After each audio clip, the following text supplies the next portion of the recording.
السلام عليكم أصدقاء القناة ومحبي كرة القدم.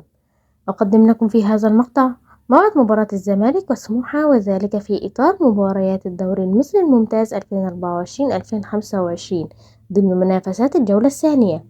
بداية نصلي على سيدنا محمد عليه أفضل الصلاة والسلام، وما تنسوش الاشتراك في القناة وتفعيل زر الجرس ليصلكم كل جديد من مواعيد المباريات العربية والعالمية.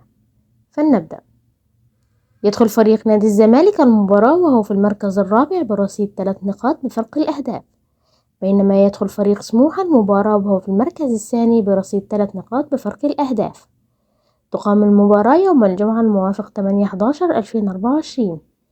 تبدأ المباراة الساعة 5 مساء بتوقيت مصر والسودان وليبيا، وفي تمام الساعة 6 مساء بتوقيت السعودية وفلسطين، وفي تمام الساعة 7 مساء بتوقيت الإمارات وعمان، وفي تمام الساعة 4 مساء بتوقيت تونس والجزائر والمغرب.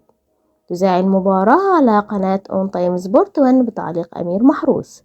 وفي النهاية ما تنسوش تكتبوا لنا في التعليقات توقعاتكم لنتيجة المباراة. شكرا لكم والسلام عليكم ورحمة الله وبركاته.